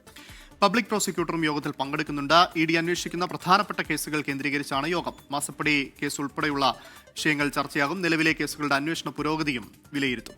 കൊച്ചിയിൽ നിന്ന് വിഷ്ണു സുരേഷ് ചേരുകയാണ് വിശദാംശങ്ങളുമായി. Vishnu, very good morning. എന്തൊക്കെ കാര്യങ്ങളാണ് യോഗത്തിൽ ചർച്ചയാകുക? വിവിധ കേസുകളിലുള്ള അന്വേഷണ പുരോഗതി ഇതൊക്കെ വിലയിരുത്തുന്നുണ്ടല്ലോ. Good morning. ഇന്നലെയാണ് ഇ ഡിയുടെ നിർണായകമായ യോഗങ്ങൾ ആരംഭിച്ചത്. അതിൽ ഇന്നലെ അഡീഷണൽ ഡയറക്ടർ കൊച്ചി യൂണിറ്റ് കൂടി ചുമതലയുള്ള ചെന്നൈയിലെ അഡീഷണൽ ഡയറക്ടർ ഇന്നലെ എത്തിയിരുന്നു. അദ്ദേഹത്തിന്റെ നേതൃത്വത്തിൽ പ്രാഥമിക യോഗം ഇന്നലെ നടന്നിട്ടുണ്ട്. ഇന്ന് സ്പെഷ്യൽ ഡയറക്ടർ കൂടി എത്തുമെന്നാണ് നമുക്ക് ലഭ്യമാകുന്ന വിവരം. അദ്ദേഹത്തിന് ബ്രീഫ് ചെയ്യാനുള്ള കാര്യങ്ങളിലൊക്കെ ഇന്നലെ ഒരു തീരുമാനം ആയിട്ടുണ്ട്. പ്രത്യേകിച്ച് കഴിഞ്ഞ നാളുകളായി ഇ ഡി അന്വേഷിച്ചു വരുന്ന കേസുകളുടെ ഒരു അന്വേഷണ പുരോഗതി അടക്കമുള്ള കാര്യങ്ങൾ അദ്ദേഹത്തിന് മുമ്പിൽ ബ്രീഫ് ചെയ്യും. അതിൽ പ്രധാനമായും CMRL കേസുണ്ട്, ഒപ്പം തന്നെ അവയവ കച്ചവടവുമായി ബന്ധപ്പെട്ടുള്ള കേസുണ്ട്, ശബരിമല സ്വർണ്ണക്കൊള്ള കേസുകളുണ്ട്. അങ്ങനെ നിരവധിയായ കേസുകളുണ്ട്. ആ കേസുകളുടെയൊക്കെ ഒരു സ്റ്റാറ്റസ് എന്താണ് എന്ന കാര്യത്തിൽ ഒരു വ്യക്തത വരുത്തും. ഒപ്പം CMRL കേസുമായി ബന്ധപ്പെട്ട് ഇനി സ്വീകരിക്കാൻ പോകുന്ന നടപടികൾ എന്ത് എന്നുള്ളതും പ്രധാനപ്പെട്ട ചോദ്യങ്ങളായി നിലനിൽക്കുകയാണ്. കാരണം ആദ്യ 2 വട്ട ചോദ്യം ചെയ്യൽ പൂർത്തിയായിട്ടുണ്ട്. ഇനിയിപ്പോൾ അടുത്ത 3ാം ഘട്ട ചോദ്യം ചെയ്യലാണ്. ഏറെ നിർണായകമായ ചോദ്യം ചെയ്യലാണ്. വീണ ടി അടക്കമുള്ളവരെ ചോദ്യം ചെയ്യണം. അറസ്റ്റടക്കമുള്ള നടപടിയിലേക്ക് സാധാരണഗതിയിൽ ഇ ഡിയുടെ പ്രോസസ് അനുസരിച്ച് 3ാമത്തെ ചോദ്യം ചെയ്യലിലേക്കൊക്കെയാണ് നടക്കുമ്പോഴാണ് അറസ്റ്റ് അടക്കമുള്ള നടപടിയിലേക്ക് പോവുക. അപ്പോൾ അക്കാര്യത്തിലൊക്കെ ഒരു വ്യക്തത വരുത്താൻ ഈ യോഗത്തിലൊരു തീരുമാനമുണ്ടാകുമെന്നാണ് പ്രതീക്ഷിക്കുന്നത്. രാവിലെ 10:30 യോഗം കൊച്ചി ഇ ഡി ആസ്ഥാനത്ത് ആരംഭിക്കും. ഒപ്പം പബ്ലിക് പ്രോസിക്യൂട്ടർമാരും യോഗത്തിൽ പങ്കെടുക്കും. കഴിഞ്ഞ ദിവസങ്ങളിൽ ഇ ഡി ഉദ്യോഗസ്ഥർക്ക് നേരെ ഉണ്ടായ ആക്രമണം, ആ കേസിന്റെ സ്റ്റാറ്റസ് എന്ത് എന്ന കാര്യത്തിലൊക്കെ അവർ ഈ ഇ ഡി സ്പെഷ്യൽ ഡയറക്ടറെ അറിയിക്കും. ക്രിസ്റ്റീന. ശരി, വിശദാംശങ്ങളുമായി ചേർന്നത് വിഷ്ണു സുരേഷാണ് കൊച്ചിയിൽ നിന്ന്. പണം വാങ്ങി പറ്റിക്കാൻ ശ്രമിച്ച് ഡൽഹി ആസ്ഥാനമായി പ്രവർത്തിക്കുന്ന ധനകാര്യ സ്ഥാപനത്തിനെതിരെ ഉപഭോക്തൃ കമ്മീഷനിൽ സ്വയം വാദിച്ച് ജയിച്ചു മലപ്പുറം വേങ്ങര സ്വദേശി യാസർ അറാഫത്ത്. 10,000 രൂപ തട്ടിയെടുത്ത സംഘത്തിൽ നിന്ന് നഷ്ടമായ തുകയും 25,000 രൂപയും യുവാവ് നിയമവഴിയിലൂടെ നേടിയെടുത്തു. കബളിപ്പിക്കപ്പെടുന്നവർ മിണ്ടാതിരിക്കരുത് എന്നാണ് യാസർ പറയുന്നത്. മലപ്പുറത്ത് നിന്ന് നിഖിൽ പ്രമേഷ് തയ്യാറാക്കിയ റിപ്പോർട്ടിലേക്ക്. ഡൽഹി ആസ്ഥാനമായ റാപ്പിപേ ഫിൻടെക് എന്ന കമ്പനി അതൊരു വാലറ്റ് സ്ഥാപനമാണ്. ആ സ്ഥാപനത്തിൽ 10,000 രൂപ നിക്ഷേപിക്കുകയും തുടർന്ന് ആ പണം മടക്കി നൽകാൻ ആവശ്യപ്പെട്ടപ്പോൾ അത് നൽകാതിരിക്കുകയും ചെയ്ത കമ്പനിക്കെതിരെ സ്വയം ഉപഭോക്തൃ കോടതിയിൽ വാദിച്ച ആ പണവും അതോടൊപ്പം തന്നെ നഷ്ടപരിഹാരം വാങ്ങിയെടുത്ത വേങ്ങര സ്വദേശിയാണ് എന്നോടൊപ്പം ഉള്ളത്. യാസർ, എങ്ങനെയാണ് ഈ പോരാട്ടം തുടങ്ങിയത്? ഞാൻ ഒരു സ്ഥാപനം നടത്താണ്. മെയിൻ ടിക്കറ്റിംഗ് ആൻഡ് ഇൻഷുറൻസ് സർവീസാണ്. അപ്പോൾ എൻ്റെ ആവശ്യങ്ങൾക്ക് വേണ്ടിയിട്ടാണ് ഞാൻ ഈ 10,000 രൂപ ഈ കമ്പനിയിൽ നിക്ഷേപിച്ചത്. പക്ഷേ നിക്ഷേപിച്ച എൻ്റെ വാലറ്റിലേക്ക് വിത്തിൻ 1 hour കൊണ്ട് ചെയ്യുന്ന കാര്യമാണ്. ഇതുവരെ വന്നില്ല. അപ്പോൾ ഞാൻ കോൺടാക്ട് ചെയ്യുമ്പോൾ ഞാൻ ചെയ്ത രീതി തെറ്റാണ്. അപ്പോൾ ഞാൻ ചോദിച്ചു, നിങ്ങളുടെ അക്കൗണ്ടിലേക്കാണ് ഞാൻ ഫണ്ട് ഇട്ടത്, എന്തുകൊണ്ട് നിങ്ങൾക്ക് എൻ്റെ വാലറ്റിലേക്ക് മാറ്റിയത്? അപ്പോൾ ടെക്നിക്കലി കുറേ ഇഷ്യൂ ആണ്. അപ്പം ഞാൻ അവരോട് ദേഷ്യപ്പെട്ടപ്പോൾ അവർ പറഞ്ഞു, നീ ബാങ്ക് പോയിട്ടൊന്ന് റിവൈസ് ചെയ്തോ. ഞാൻ സ്വന്തം എൻ്റെ ബാങ്കിൽ പോയിട്ട് റിവൈസ് ചെയ്യാൻ ശ്രമിച്ചപ്പോൾ ബാങ്ക് പറയുകയാണ്, ഈ കമ്പനി അതിന് കൺസെൻറ്റ് തരണം, ഒരു അക്കൗണ്ടിൽ നിന്ന് ക്യാഷ് തിരിച്ചെടുക്കാൻ കൺസെൻറ്റ് വേണം, അത് അവർ കൊടുക്കുന്നില്ല. അപ്പോൾ വീണ്ടും ഞാൻ കോൺടാക്ട് ചെയ്തു, മെയിൽ ചെയ്തു, എക്സിക്യൂട്ടീവിനായിട്ട് കോൺടാക്ട് ചെയ്തു. അപ്പോൾ അവർ ഡൽഹിയിൽ നിന്ന് എന്നോട് ഫോണിൽ വിളിച്ചപ്പോൾ ഒരിക്കൽ പറയുകയാണ്, നീ പോയി കേസ് കൊടുക്കുകയാണ്. അപ്പോൾ അവരെ വിചാരം നമ്മളെ പോലെയുള്ളവർ ഒരു സാധാരണക്കാരന് ഇതൊന്നും പറ്റില്ല, അവർക്കും അറിയാതെ അത്ര ഈസിയല്ല. പക്ഷേ എനിക്ക് ആ കേസ് എടുത്തോന്ന് എന്നെ വല്ലാതെ ടച്ച് ചെയ്തു. ഞാൻ അങ്ങനെയാണ് കൺസ്യൂമർ ഫോറത്തെ സമീപിക്കുകയും നോട്ടീസ് അയക്കുകയും അങ്ങനെ ഏകദേശം 2024 നവംബറിലാണ് കേസ് ഫയൽ ചെയ്തത്. എനിക്കിപ്പോൾ 26-ലാണ് അതിൻ്റെ വിധി കിട്ടിയത്. അപ്പോൾ തന്നെ കേസ് ഫയൽ ചെയ്ത് ഞാൻ മുന്നോട്ട് പോകുന്ന കണ്ടാടെ തന്നെ ഇവർ 10,000 രൂപ എനിക്ക് തിരിച്ചു തന്നു. 13 മാസങ്ങൾക്ക് ശേഷമാണ് അവർ തിരിച്ചു തരണേ. അതിനുശേഷം ഇപ്പോൾ 2026 വിധി വന്നു. അതിൽ എനിക്ക് 25,000 രൂപ നഷ്ടപരിഹാരവും കോമ്പൻസേഷനും കിട്ടി, 5,000 രൂപ കോടതി ചെലവും കിട്ടി. എന്താണ് സ്വന്തമായിട്ട് തന്നെ വാദിക്കാൻ തീരുമാനിക്കാനുള്ള കാരണം? തീർച്ചയായിട്ടും അതിന് ചിലവാണ്. ഞാൻ ഇതിന് എൻ്റെ ഒരു അന്യായം എന്ന് പറഞ്ഞാൽ ഒരു 10,000 രൂപയ്ക്ക് വേണ്ടിയിട്ടായിരുന്നു. ഇനിയിപ്പോൾ അതിന് മുന്നോട്ട് പോയി കഴിഞ്ഞാൽ അതിൽ കൂടുതൽ എമൗണ്ട് എനിക്ക് ചിലവാക്കേണ്ടി വരും. അതുകൊണ്ടാണ് ഞാൻ നേരിട്ടാണ് അത് കാര്യങ്ങൾ പഠിച്ചിട്ട് മുന്നോട്ട് നീങ്ങിയത്. അപ്പോൾ ഓരോ സിറ്റിങ്ങിനും നിങ്ങളിപ്പോൾ ഒരു അഭിഭാഷകനെ വെക്കുകയാണെങ്കിൽ ഒരുപാട് പൈസ നൽകേണ്ടി വരും. തീർച്ചയായിട്ടും വരും. അഭിഭാഷകർ നമുക്ക് ഫ്രീ ആയിട്ട് സർവീസ് തരില്ലല്ലോ. പിന്നെ എല്ലാവർക്കും അറിയാം, ഏത് സ്റ്റേറ്റിലാണെങ്കിലും ഈ കൺസ്യൂമർ ഫോറം അത്ര ഈസി അല്ല. അപ്പോൾ അത് കുറച്ച് പഠിച്ച് അതിനായിട്ട് ബുദ്ധിമുട്ട് ചെയ്താൽ മാത്രമേ ഇത് മുന്നോട്ട് നമുക്ക് കൊണ്ടുപോകാനും പറ്റുള്ളൂ. അപ്പോൾ എന്തായാലും യാസർ അറാഫത്തിൻ്റെ അനുഭവം നമുക്ക് ഒരുപാട് പ്രചോദനമാണ്. ഒരു തെറ്റ് നമുക്ക്, ഒരു അനീതി നമുക്ക് നേരെ ഉണ്ടായാൽ അതിനെതിരെ പോരാടാൻ ഏത് സാധാരണക്കാരനും കഴിയും എന്നുള്ള സൂചനയാണ് യാസർ നൽകുന്നത്. മുഹമ്മദ് അർഷാഖിനൊപ്പം നിഖിൽ പ്രമേഷ്, 24 മലപ്പുറം. മുണ്ടക്കൈ ചൂരൽമല ഉരുൾപൊട്ടൽ ദുരന്തവുമായി ബന്ധപ്പെട്ട ഹർജി ഹൈക്കോടതി ഇന്ന് വീണ്ടും പരിഗണിക്കും. ജസ്റ്റിസ് AK ജയശങ്കരൻ നമ്പ്യാർ അധ്യക്ഷനായ ബെഞ്ചാണ് കേസ് പരിഗണിക്കുക. വയനാട് കള്ളാടിയിലുണ്ടായ മണ്ണിടിച്ചിൽ ദുരന്ത നിവാരണ അതോറിറ്റി ഹൈക്കോടതിയിൽ റിപ്പോർട്ട് കൈമാറും. അപകടത്തിൽപ്പെട്ടവർക്ക് നഷ്ടപരിഹാരം അടിയന്തരമായി നൽകണമെന്ന് കഴിഞ്ഞ തവണ കോടതി പറഞ്ഞിരുന്നു. മുണ്ടക്കൈ ചൂരൽമല ദുരന്തവുമായി ബന്ധപ്പെട്ട് ഹൈക്കോടതി സ്വമേധയാ എടുത്ത കേസാണ് പരിഗണിക്കുന്നത്. നീറ്റ് UG പുനഃപരീക്ഷാ ഫലം പ്രഖ്യാപിച്ചു. 20 ലക്ഷത്തോളം വിദ്യാർത്ഥികൾ പരീക്ഷ എഴുതിയതിൽ 11.21 ലക്ഷം പേർ യോഗ്യത നേടി. യോഗ്യത നേടിയവരിൽ 58% പെൺകുട്ടികളാണ്. 715 മാർക്ക് നേടിയ പഞ്ചാബ് സ്വദേശി ആര്യൻ ഗുപ്ത, ഹരിയാന സ്വദേശി പൻഷുൾ ബൻസാൽ എന്നിവർ 1ാം റാങ്ക് പങ്കിട്ടു. കേരളത്തിൽ 89ാം റാങ്ക് നേടി നീരജ് ബി ഒന്നാമതെത്തി. ഹയർ സെക്കൻഡറി 1ാം വർഷ പരീക്ഷാഫലം ഇന്ന് പ്രസിദ്ധീകരിക്കും. ജൂൺ 10 പ്രസിദ്ധീകരിക്കുമെന്ന് അറിയിച്ച പരീക്ഷാഫലം പിന്നീട് ജൂലൈ 15 നീട്ടുകയായിരുന്നു. ഗൾഫ് കേന്ദ്രങ്ങളിലെ 1ാം വർഷ പരീക്ഷകൾ നടത്തിയ ശേഷം ഈ വിദ്യാർത്ഥികളുടെ ഫലവും കൂടി ചേർത്ത് പ്രസിദ്ധീകരിക്കുന്നതുകൊണ്ടാണ് ഫലം വൈകിയതെന്നായിരുന്നു പരീക്ഷാ ജോയിന്റ് ഡയറക്ടർ കെ മാണിക്യരാജ് അറിയിച്ചത്. പശ്ചിമേഷ്യയിലെ യുദ്ധത്തെ തുടർന്നായിരുന്നു ഗൾഫ് കേന്ദ്രങ്ങളിലെ 1ാം വർഷ പരീക്ഷകൾ മാറ്റിവെച്ചത്. ഒഫീഷ്യൽ വെബ്സൈറ്റിലൂടെ ഫലം അറിയാം. പ്രമുഖ ഗൃഹോപകരണ സ്ഥാപനമായ പിട്ടാപ്പിള്ളിൽ ഏജൻസീസിന്റെ 87ാമത് ഷോറൂം കൊല്ലം കൊട്ടിയത്ത് പ്രവർത്തനം ആരംഭിച്ചു. Adichanallur panchayat president Jinoki Edward showroom ഉദ്ഘാടനം ചെയ്തു. ഉദ്ഘാടനത്തിന്റെ ഭാഗമായി ഉപഭോക്താക്കൾക്ക് മികച്ച ഓഫറുകളാണ് ഒരുക്കിയിട്ടുള്ളത്.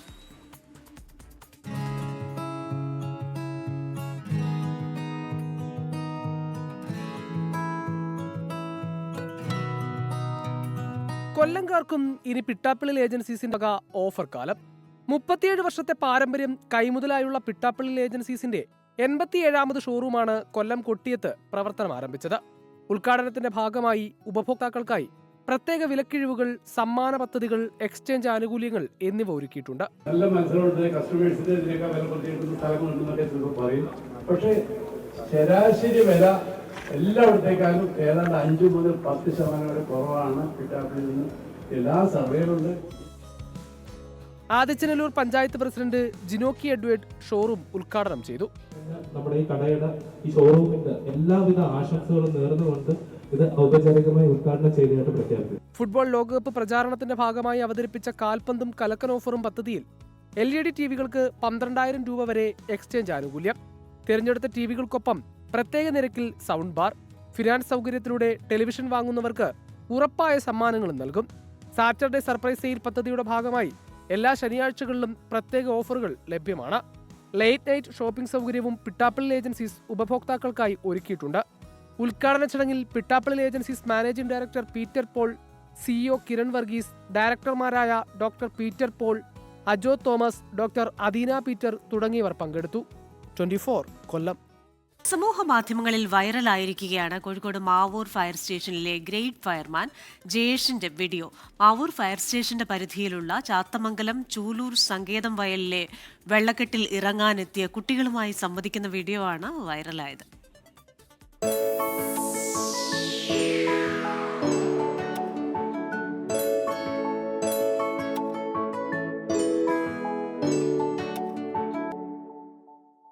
കനത്ത മഴയിൽ റെഡ് അലർട്ട് പ്രഖ്യാപിച്ചപ്പോഴാണ് ഫയർഫോഴ്സ് ഉദ്യോഗസ്ഥനായ ജയേഷ് ചാത്തമംഗലം സങ്കേതം മേഖലയിൽ എത്തിയത്. ഓരോ സ്ഥലങ്ങൾ സന്ദർശിച്ച് നാട്ടുകാർക്ക് ആവശ്യമായ നിർദ്ദേശങ്ങളും ബോധവൽക്കരണവും നൽകുകയാണ് ലക്ഷ്യം. സങ്കേതം വയലിൽ വെള്ളക്കെട്ടിലിറങ്ങിയ 2 കുട്ടികൾ ആഴ്ചകൾക്ക് മുൻപ് ഒഴുക്കിൽപ്പെട്ടിരുന്നു. വെള്ളക്കെട്ടിലിറങ്ങാൻ തയ്യാറായി നിൽക്കുന്ന 2 കൊച്ചുകുട്ടികളെ കണ്ടതോടെ ഇവർക്ക് നീന്തൽ അറിയാമോ എന്ന കാര്യം ജയേഷ് ചോദിച്ചു. വെള്ളത്തിൽ ഇറങ്ങരുതെന്നും കാഴ്ച കണ്ട് പോയാൽ മതിയെന്നുമുള്ള ഉപദേശവും കൊടുത്തു. ഇത് തൊട്ട് പിന്നിൽ നിന്ന് ആരോ മൊബൈലിൽ പകർത്തി. ഈ ദൃശ്യങ്ങളാണ് സാമൂഹ്യ മാധ്യമങ്ങളിൽ ഇപ്പോൾ വൈറലാകുന്നത്. സ്കൂളിലേക്ക് നേരെ കൂടി പോകുന്നില്ല, രണ്ടാളും പാടെ വെള്ളത്തിൽ ഇറങ്ങിയത് കേട്ടോ. ഇപ്പൊ കണ്ടുപോയാ മതി കേട്ടോ. മനസ്സിലായോ? നീന്തലൊക്കെ പഠിക്കണം കേട്ടോ. വെള്ളത്തിലൊക്കെ ഇറങ്ങാൻ നീന്തലൊക്കെ പഠിക്കണം കേട്ടോ. എല്ലാം അപകടം സംഭവിക്കുന്നുണ്ട്. ശരി, എന്നാൽ ഇപ്പൊ കാണാം. എത്ര പേരെന്താ? മറിയാ. ആ പല്ലൊക്കെ പോയിക്കണല്ല, മുടായി കിന്നുണ്ടല്ലേ. നിങ്ങളുടെ പേരെന്താണ്?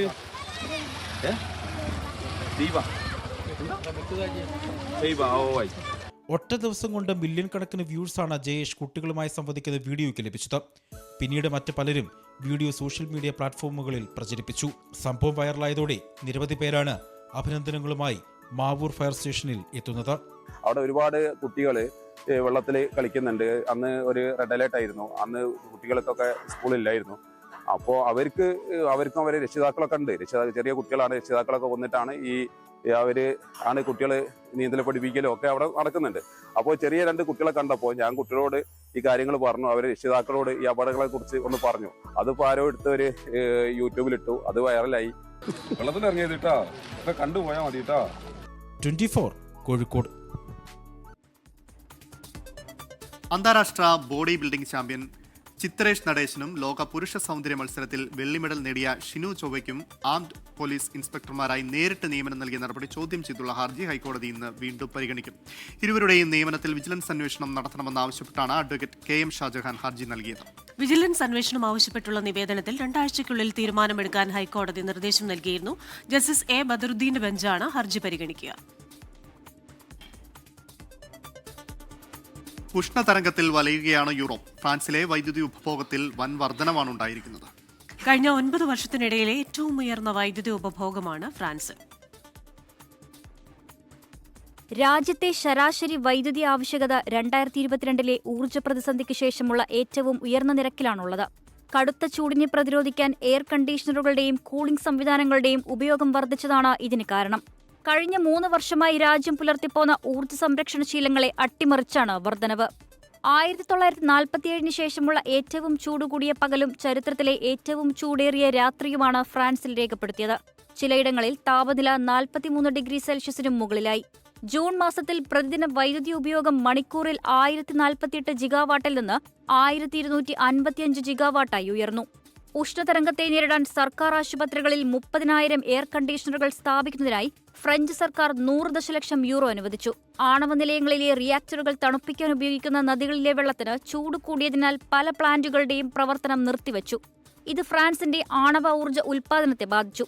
വൈദ്യുതി ആവശ്യകത ഉയർന്നതോടെ ഫ്രാൻസിലെ മൊത്ത വ്യാപാര വൈദ്യുതി വില മുൻ മാസങ്ങളെ അപേക്ഷിച്ച് 4 ഇരട്ടിയായാണ് വർദ്ധിച്ചത്.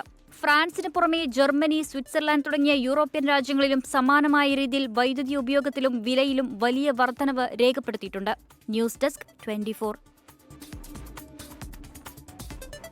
കാനഡയിൽ കാട്ടുതീ വ്യാപനത്തെ തുടർന്ന് തെക്കൻ അമേരിക്കൻ സംസ്ഥാനങ്ങളിൽ വായു മലിനീകരണം രൂക്ഷം. വടക്കൻ സംസ്ഥാനങ്ങളായ മിഷിഗണിലെയും മിനസോട്ടയിലെയും വായു ഗുണനിലവാര സൂചിക അപകടകരമെന്ന വിഭാഗത്തിലെത്തി. ജനങ്ങൾ വീടുകളിൽ തന്നെ കഴിയണമെന്ന് അധികൃതർ മുന്നറിയിപ്പ് നൽകി. കുട്ടികൾ, വയോജനങ്ങൾ, ഗർഭിണികൾ എന്നിവർ ജാഗ്രത പാലിക്കണമെന്നും നിർദ്ദേശമുണ്ട്. അപ്പർ മിഡ്വെസ്റ്റ്, ഗ്രേറ്റ് ലേക്സ് മേഖല, വടക്കു കിഴക്കൻ മേഖല എന്നിവിടങ്ങളിൽ ജാഗ്രതാ നിർദ്ദേശം നൽകിയിട്ടുണ്ട്. ഓന്റാറിയോ, മാനിറ്റോബ, സംസ്കാഷവാൻ എന്നിവിടങ്ങളിലെ കാട്ടുതീ ഇപ്പോഴും നിയന്ത്രണ വിധേയമായിട്ടില്ല. കോഴിക്കോട് നല്ലളത്ത് 4 ഗ്രാം MDMA-യുമായി യുവാവ് പിടിയിലായിട്ടുണ്ട്. അരീക്കോട് സ്വദേശി സഹദ് സമാനാണ് പിടിയിലായത്. അനീഷ് ദേവസ്യ കോഴിക്കോട് നിന്ന് ചേരുന്നു. അനീഷ്, വിവരങ്ങൾ. അമൽ, ഈ ഓപ്പറേഷൻ തൂഫാന്റെ ഭാഗമായി വലിയ രീതിയിലുള്ള പരിശോധനയാണ് കോഴിക്കോട് നടക്കുന്നത്. ഇതിന്റെ ഭാഗമായി ഇന്നലെ നല്ലളത്ത് നടത്തിയ പരിശോധനയാണ് MDMA-യുമായി ഒരാൾ പിടിയിലായിരിക്കുന്നത്.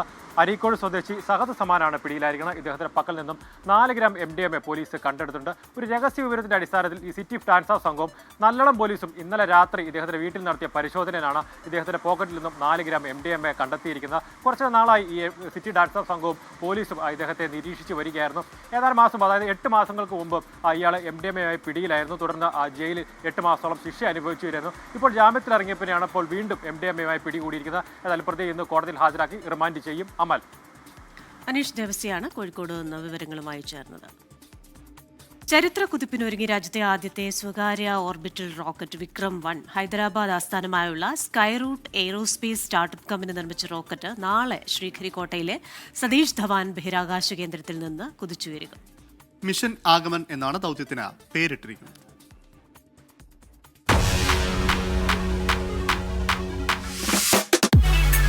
24 മീറ്റർ ഉയരമുള്ള റോക്കറ്റ് പൂർണ്ണമായും കാർബൺ കോമ്പോസിറ്റ് വസ്തുക്കൾ ഉപയോഗിച്ചാണ് നിർമ്മിച്ചിരിക്കുന്നത്. ഇതിന്റെ ലിക്വിഡ് എഞ്ചിനുകൾ പൂർണ്ണമായും 3D പ്രിന്റിംഗ് സാങ്കേതിക വിദ്യയിലും നിർമ്മിച്ചു. ഭൂമിയിൽ നിന്ന് 450 കിലോമീറ്റർ അകലെയുള്ള ലോ എർത്ത് ഓർബിറ്റിലേക്ക് 350 കിലോഗ്രാം വരെയുള്ള ഉപഗ്രഹങ്ങളെ എത്തിക്കാൻ റോക്കറ്റിന് ശേഷിയുണ്ട്. റോക്കറ്റിന്റെ നിയന്ത്രണം പൂർണ്ണമായും ഇൻബിൽഡ് ഇന്റലിജൻസ് സംവിധാനത്തിലാണ് പ്രവർത്തിക്കുന്നത്.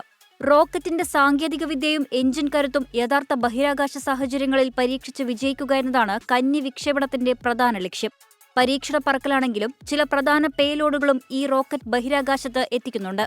കോസ്മോസർ സ്പേസിന്റെ മിഷൻ എംബ്രേസ് വഴി പ്രവർത്തനരഹിതമായ ഉപഗ്രഹങ്ങളെ സുരക്ഷിതമായി പിടിച്ചെടുക്കാനുള്ള സോഫ്റ്റ് റോബോട്ടിക് സാങ്കേതികവിദ്യ പരീക്ഷിക്കും. ശാസ്ത്രജ്ഞരായ CV Raman, Vikram Sarabhai, doctor APJ Abdul Kalam എന്നിവരുടെ സൂക്ഷ്മശില്പങ്ങളും ലാബ് ഗ്രോൺ ഡയമണ്ടുമടങ്ങിയ ഒരു കലാസൃഷ്ടിയും റോക്കറ്റിൽ ഉൾപ്പെടുത്തിയിട്ടുണ്ട്.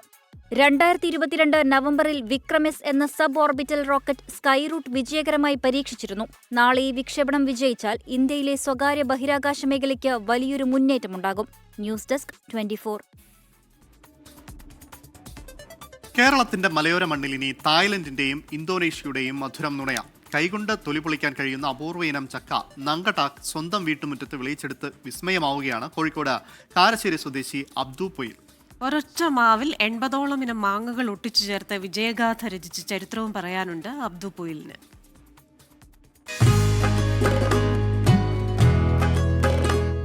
സാധാരണ കേരളത്തിൽ ലഭിക്കുന്ന ചക്കയൊക്കെ വെട്ടണമെങ്കിൽ കത്തിയും വേണം, കയ്യിൽ എണ്ണയും പുരട്ടണം. പക്ഷേ കടൽ കടന്നെത്തിയ ഈ VIP ചക്കയ്ക്ക് അതിന്റെ ആവശ്യമില്ല. അതിന്റെ കാരണം എന്തെന്ന് കർഷകനായ അബ്ദു പൊയിൽ പറയും. ചക്ക വലിപ്പമുണ്ടാവും, അത്യാവശ്യം നീളമുണ്ടാവും. ഓവർ ചുള ഉണ്ടാവില്ല, ഉള്ള ചുള നല്ല മധുരമായിരിക്കും. നങ്കടാക്ക് പക്ഷെ മഴക്കാലത്താണല്ലോ ഇപ്പം ഈ ചക്കൊക്കെ ഫുള്ള് വെള്ളം കയറിയിട്ട് പ്രശ്നങ്ങൾ, അതിന് അങ്ങനത്തെ പ്രശ്നങ്ങളൊന്നുമില്ല, നല്ല ടേസ്റ്റാണ്. വലിപ്പത്തിൽ ചെറുതാണെങ്കിലും മധുരത്തിലും ഗുണത്തിലും ഇവൻ പുലിയാണ്. പശ ഒട്ടുമില്ലാതെ കൈകൊണ്ട് തന്നെ പെട്ടെന്ന് ചുളകൾ വേർതിരിച്ചെടുക്കാമെന്നതാണ് ഇതിന്റെ ഏറ്റവും വലിയ പ്രത്യേകത. കുട്ടികൾക്കും മുതിർന്നവർക്കും ഒരേപോലെ പ്രിയങ്കരമായി മാറുകയാണ് ഈ വിദേശി ചക്ക. മാവിലും പ്ലാവിലും മാത്രമല്ല, മണ്ണെറിഞ്ഞ സ്നേഹത്തോടെ പരിചരിച്ചാൽ ഏത് വിദേശി പഴവും നമ്മുടെ മലയോര മണ്ണിൽ പൊന്നു വിളയിക്കുമെന്ന് തെളിയിച്ചിരിക്കുകയാണ് അബ്ദുൽ പൊയിൽ എന്ന ഈ കർഷകൻ. 24 കോഴിക്കോട്.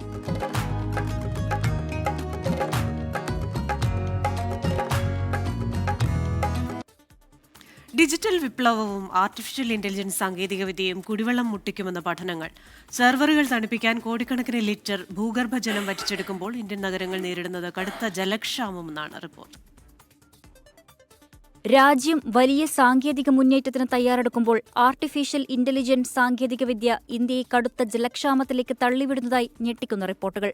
കോടിക്കണക്കിന് യുവാക്കളുടെ തൊഴിൽ സാധ്യതകൾ മെച്ചപ്പെടുത്താൻ ലക്ഷ്യമിട്ടുള്ള ഡിജിറ്റൽ വിപ്ലവം രാജ്യത്തെ ഭൂഗർഭ ജലസ്രോതസ്സുകളെ പൂർണ്ണമായും വറ്റിച്ചേക്കുമെന്നാണ് വിദഗ്ധർ നൽകുന്ന മുന്നറിയിപ്പ്.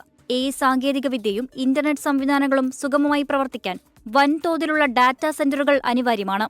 ഈ സെർവറുകൾ തണുപ്പിച്ചു നിർത്താൻ പ്രതിദിനം ദശലക്ഷക്കണക്കിന് ലിറ്റർ ശുദ്ധജലമാണ് ഉപയോഗിക്കുന്നത്. 2020 375 മെഗാവാട്ടായിരുന്ന ഇന്ത്യയിലെ ഡാറ്റാ സെന്റർ ശേഷി ഇപ്പോൾ 1500 മെഗാവാട്ടിലേക്ക് ഉയർന്നു. ഇന്ത്യൻ ഡാറ്റാ സെന്ററുകൾ പ്രതിവർഷം ഏകദേശം 15,000 കോടി ലിറ്റർ ജലമാണ് ഉപയോഗിക്കുന്നത്. 2030ഓടെ ഇത് 35,800 കോടി ലിറ്ററായി ഉയരുമെന്നാണ് കണക്കുകൾ. മുംബൈ, ബംഗളൂരു, ഹൈദരാബാദ്, ചെന്നൈ, ഡൽഹി തുടങ്ങിയ പ്രമുഖ നഗരങ്ങളിലാണ് ഡാറ്റാ സെന്ററുകൾ ഭൂരിഭാഗവും സ്ഥിതി ചെയ്യുന്നത്. നിലവിൽ കടുത്ത കുടിവെള്ളക്ഷാമം നേരിടുന്ന ഈ നഗരങ്ങളിലെ ഭൂഗർഭ ജലനിരപ്പ് ഇതോടെ പൂർണ്ണമായും താഴേക്ക് പോകും. ഇത് ഭാവിയിൽ വൻ ഭക്ഷ്യക്ഷാമത്തിനും ആരോഗ്യ പ്രതിസന്ധികൾക്കും കാരണമായേക്കാം. News desk 24. ന്യൂസ് ബ്രേക്സിന്റെ സമയം പൂർണ്ണമാവുകയാണ്. ലോകത്തെവിടെയായാലും ഏത് സമയത്തും 24 വാർത്തകളും ഓഗ്മെന്റഡ് റിയാലിറ്റി പാക്കേജുകളും എക്സ്പ്ലെയിനറുകളും വിശദമായി കാണാൻ ഞങ്ങളുടെ YouTube ചാനൽ നിങ്ങൾക്ക് സബ്സ്ക്രൈബ് ചെയ്യാം.